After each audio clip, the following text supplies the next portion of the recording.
cayéndose y volviéndose a levantar la montonera. Lo habíamos dejado en... Vos me preguntás cuándo empecé a estudiar Derecho. ¿Cuándo Yo ni bien terminé el secundario, me anoté en la Facultad de Derecho de Mar del Plata. Y estudié hasta el 73, 74 más o menos, ya fin del 73, y ni hablar después de la muerte de Perón, ya era imposible ir a la facultad, porque encima Mar del Plata no era como otro lugar. Mar del Plata, y menos la Facultad de Derecho, pero era el fuerte del CNU, de las bandas que después fueron las tres amas platenses, digamos, ¿no? Entonces la Facultad de Derecho es donde ya teníamos, para cuando yo dejé de estudiar, teníamos bajas importantes. Y bueno, y después en el 75 caí en cana, así que cuando salí en el 81 no volví a Mar del Plata, fui directamente a Buenos Aires y ahí me anoté en la facultad. Tuve la suerte de que me reconocieron casi la totalidad, no sé si la totalidad, pero 80% de las materias. Así que en 1983, hace ya 30 y pico de años, diciembre del 83 me recibí de abogado. Y desde entonces defiendo a los malos. Digo, ustedes elaboraron hasta hace muy poco tiempo un documento posicionando la conducta o la perspectiva desde un abogado no, ¿cómo pueden decir? No atrapado por un sistema. Sí, ¿Cómo lo vemos a eso? Nosotros creamos en el 2008, recreamos en el 2008, la Asociación Gremial de Abogados, con otra denominación, se llama Asociación Gremial de Abogados y Abogadas, como corresponde al 2008. Van avanzando los Sí, vamos avanzando, se llama. Ojalá pudiéramos, todavía nos falta mucho para hacer lo que fueron esos colegas de fines de los 60, principios de 70, que crearon aquella gloriosa Asociación Gremial de Abogados, que llegó a tener 200 y pico de abogados asociados, que tuvo 4 encuentros importantes. Se fundó en Buenos Aires, tuvo un segundo encuentro masivo de más de 250 abogados en Córdoba, y que después, ya con el avance de la represión de las 3A y posteriormente el golpe, languideció, y un poco como que de los tantos hechos de la historia desapareció en los tiempos, ¿no? No se la reivindicó más. Nosotros en el 2008 recreamos esa misma identidad, la Asociación Gremial de Abogados y Abogadas. Y desde entonces que hacemos un esfuerzo muy grande para por lo menos intentar parecernos a esos colegas, ¿no? Nosotros esos colegas tienen tenemos 138 muertos, entre muertos y desaparecidos abogados de esa época.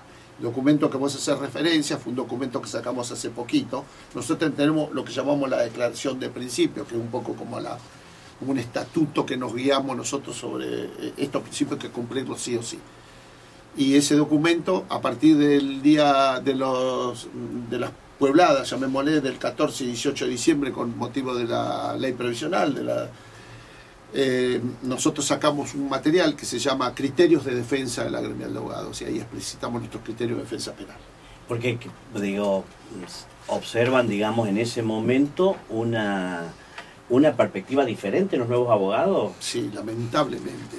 La verdad que me pesa y hasta me da vergüenza ajena tener que tocar este tema. Señalalos así, porque digo, para que... Sí, digo que me da vergüenza ajena porque nos encontramos con situaciones que, no sé si por viejos, pero que muchos de nosotros venimos de una Argentina donde dábamos algunos hechos por sobreentendidos, ¿no? La delación, por ejemplo, es decir, que un abogado le tenga que decir a un compañero, una compañera que es detenido en la misma manifestación, bueno, no, vos decís que la molotov o la piedra o el cuchillo no lo tenías vos, sino que lo tenías vos, ¿no? O obligar o plantear a los compañeros que son detenidos que declaren en una indagatoria, cuando además la regla general, es decir, declarar en indagatoria es darle los elementos al fiscal o al juez para que después sobre esa declaración puedan trabajar. Es decir, para nosotros la verdad, la gremial de abogados no cree ni en las leyes, ni en los jueces, ni en los fiscales. Por eso somos tan buenos abogados, porque estudiamos mucho el derecho. Es el derecho del enemigo. Entonces nosotros no vamos a creer nunca en las leyes y jueces de un sistema injusto como el sistema capitalista. El sistema capitalista es uno de los peores y más crueles sistemas de la historia de la humanidad, y por lo tanto sus leyes y los administradores de esas leyes nunca pueden ser justos. Nuestros compañeros y compañeras, colegas, son muy buenos abogados porque conocen mucho las leyes, y porque entonces nosotros nos enfrentamos con eso. Entonces, a partir de lo que nosotros vimos el 14 y el 18 de diciembre, abogados de este lado de la reja con la policía, que no permitan entrar a otros, dando órdenes a la policía. Entonces, esas cosas no las habíamos visto nunca. Y nos obligó a sacar ese material que se llama Criterio de Defensa Jurídica Penal, donde establecimos algunas cuestiones que cuando empiezan a leer los muchos compañeros en las provincias, en todos lados, no solo nos dicen que está de acuerdo, sino que nos dicen en algunos casos, pero esto es más que evidente. Sí, es evidente, pero pareciera que el mundo cambió, ¿no? Entonces nos obligamos a sacar ese material. Ahora hace poquito hicimos el encuentro nacional de la gremial de abogados, acá 15 días, con compañeros de todo el país. La verdad que estamos muy contentos y seguramente las resoluciones se las vamos a dar a conocer pronto, a nivel, las vayan prolijando las compañeras y compañeros que están a cargo de eso.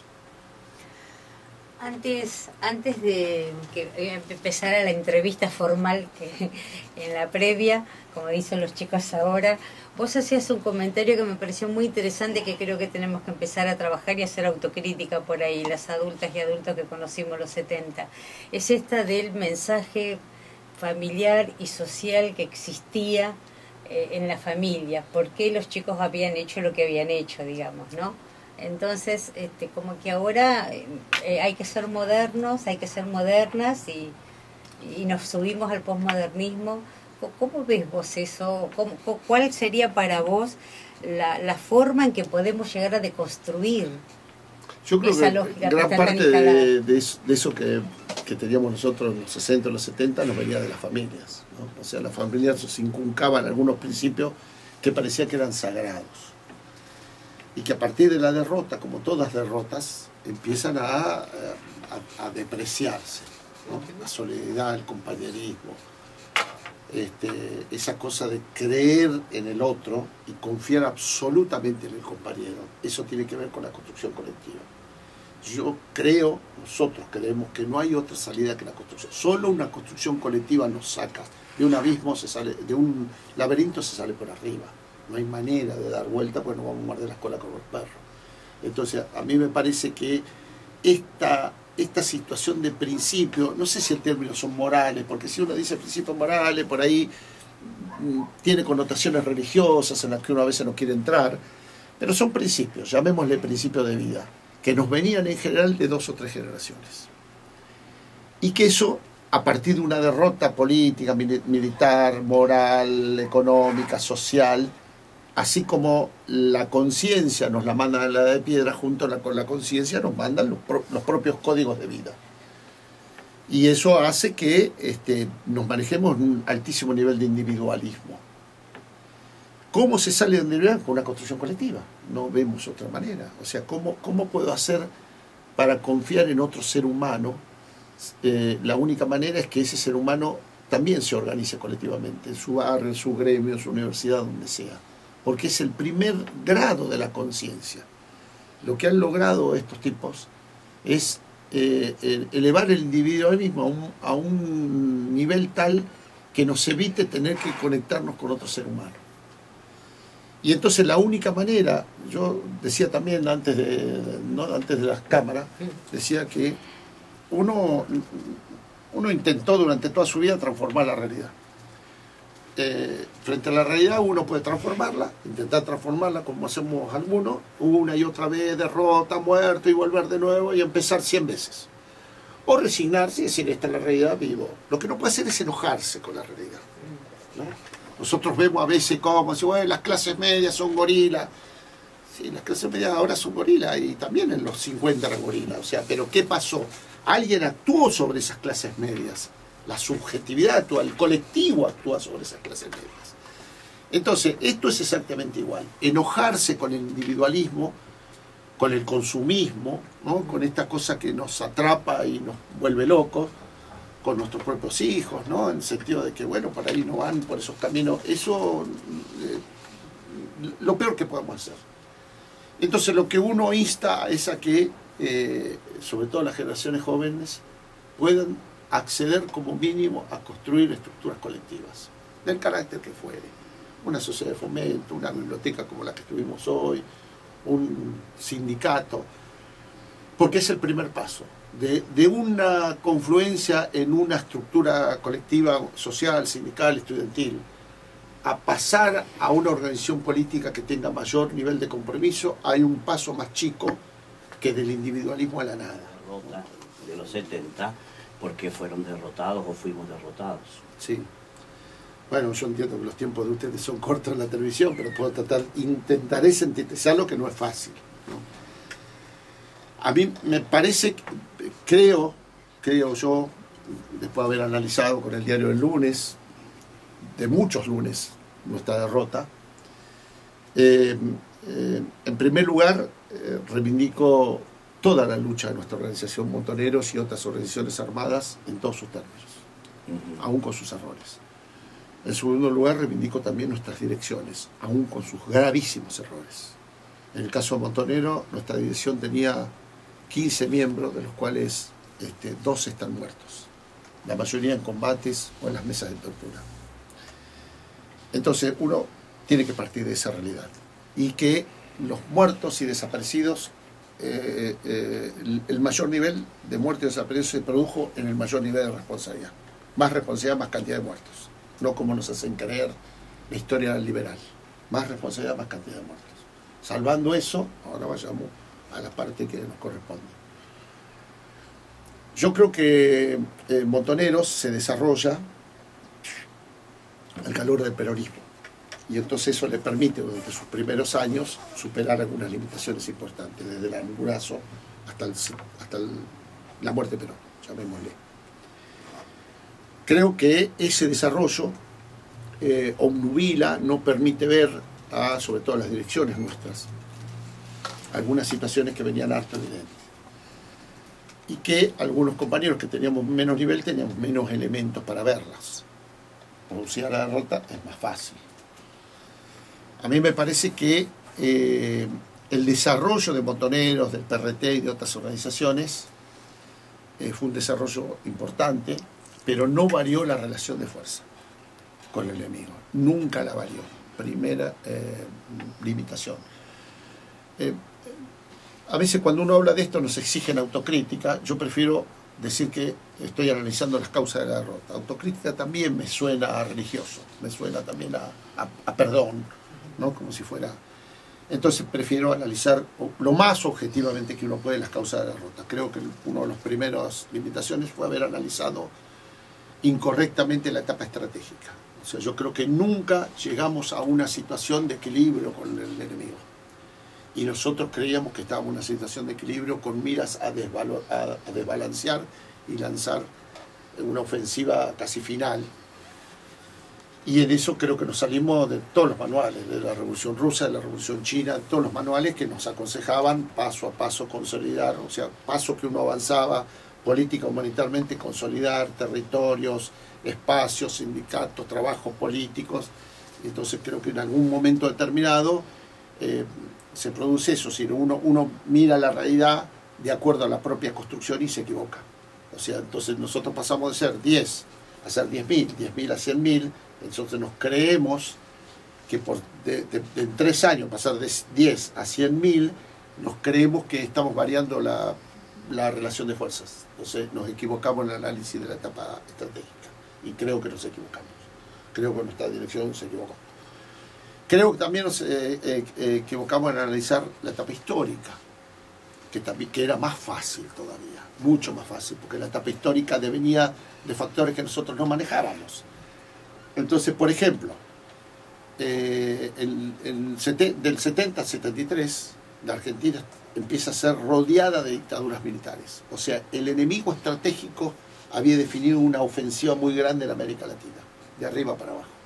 Había caído Chile, había caído Uruguay, había caído Brasil, había caído Perú, ¿no? Y nosotros, un poco con esa soberbia de argentinos, sumale a eso la soberbia montonera, que es harto evidente, y si además la soberbia montonera, sumale la soberbia del Negro Suárez, que está más arriba que la soberbia argentina y que la soberbia montonera. Imagínate la soberbia del Negro Suárez cuando tenía 20 años, ¿no? Que criticaba mis direcciones por izquierda. Entonces nosotros no leímos eso. O sea, nosotros debimos haber leído esa etapa histórica, nosotros debimos haber leído que de que los gringos tenían, América Latina era de verdad el patio trasero de los gringos, y no de mentirita, y no en teoría, como parecía, que ellos ya estaban resolviendo, que nosotros pensamos que sin que ellos resolvieran los problemas de Vietnam, por ejemplo, no podían seguir avanzando acá, y era un error. Ellos podían abrir 10 frentes al mismo tiempo, como lo hacen hoy en día. Ellos se fueron de Vietnam en el 75, ¿no? Y todos los golpes se dieron antes, se dieron en 73, entre el 70 y el 73 se dieron prácticamente todos los golpes. O sea que los gringos tenían política para Medio Oriente, para América Latina y para Vietnam al mismo tiempo.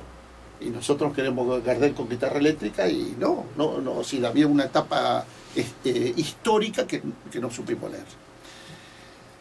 A eso después se le puede agregar algunas otras cuestiones. Para mí eso es lo más importante. Para mí esas dos cuestiones definen una derrota.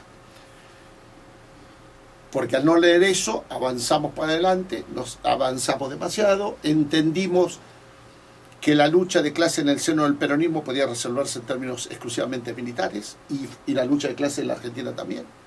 Entonces eso implica que hay que desarrollar un gran aparato militar como el que desarrolló Montonero, y al desarrollar un gran aparato militar uno tiene que sacar compañeras y compañeros que tienen representación de base en los gremios, y llevarlos a la estructura militar. Debilita a su vez el trabajo político. Y eso hace que uno termine peleando cara a cara con un enemigo poderoso. No aprendimos nada de la revolución vietnamita, que yo la vez pasada estaba viendo en History Channel, ¿no? Decía, son gringos, pero bueno, uno a veces aprende también del enemigo, ¿no? Decía cuando el general Westmoreland, que era el jefe de todas las tropas acantonadas en Vietnam, se entrevista para rendirse con un chiquitito así, un chinito así, que era el jefe de los... Y entonces le dice, bien soberbio, le dice, ustedes en combate mano a mano jamás nos hubieran ganado. Y el chino, el vietnamita, le dice, sí, pero no tiene importancia eso ahora. Le ganamos. Entonces, claro, creo que nosotros en algún momento esa caracterización nos hizo priorizar lo militar sobre lo político. Yo no estoy cuestionando nuestra acción al militar, al revés, lo estoy reivindicando, pero digo que en algún momento eso debilitó las nuevas generaciones que tienen que una y otra vez intentar tomar el poder y construir una sociedad justa, tienen que saber que nunca lo político es poco, que la representación en la clase obrera del pueblo nunca, lo mucho es poco, y que a veces mucha representación en la clase obrera y el pueblo en un proyecto revolucionario ahorra sangre, ¿no? Yo no sé si esa frase de Perón, se puede ahorrar sangre o tiempo, no sé si estoy tan de acuerdo. Sí creo que la política ahorra sangre, o sea, el desarrollo político implica que es más difícil derrotar un proyecto revolucionario que solo jugarlo a una carta, que es la carta militar, cuando ellos tienen un poder que nosotros, ¿no? Por eso digo, si los vietnamitas hubieran hecho lo que el general Westmoreland les pedía, que vengan a pelear cara a cara, y lo hubieran hecho bolsa. Eso creo en términos muy rápidos, ¿no? Podríamos estar ahora analizando el rol de Perón, qué sé yo, la contraofensiva, las estructuras internas, la democracia interna, pero esos son... Carmen, todo tuyo. No, volviendo a la realidad, porque todo este análisis que estás haciendo me parece que tiene que servir para cómo se sigue de ahora más, y más en este contexto que estamos viviendo. ¿No hay un gran vacío de inserción social en el sentido, más allá de las causas que vos has venido explicando y que bueno, y que nosotros y nosotras aquí también vemos? Pero es como que está todo puesto, cualquier persona que se trabaja en la cuestión base rápidamente se acomoda con un carguito, rápidamente se va a lo electoralista, como que hay, y es una línea electoralista vacía, sí, sí. De amiguismo, y de, a ver, ¿cómo lo digo para no ser descalificadora? Pero me sale todo descalificadora. No, vos no con vos, sino con la supuesta política y la supuesta democracia que tenemos que desarrollar. Yo creo que tu audiencia lo entiende, no se lo explique más, no aclare porque oscurece, yo creo que tu audiencia lo entiende perfectamente. Claro. Sí, entonces, más que evidente. Los enojos son justificados, sí, porque se venden al primer cartoncito. Es más que evidente que es así, nosotros creemos que son producto de la derrota que estamos diciendo, ¿no? Es decir, cuando se produce esta derrota, alcanza las miserias humanas, acá y en otros lugares, ¿no?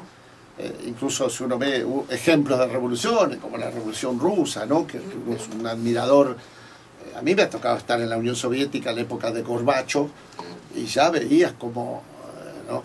Cómo ya empieza a crujir, ¿no? Cómo empieza a crujir una revolución más gloriosa en la historia de la humanidad. Entonces, efectivamente, como vos decís, entonces, remontar todo eso es el trabajo que, bueno, nosotros humildemente lo hacemos de convocatoria a Segunda Independencia, pero no va a alcanzar, habrá que juntar más voluntad.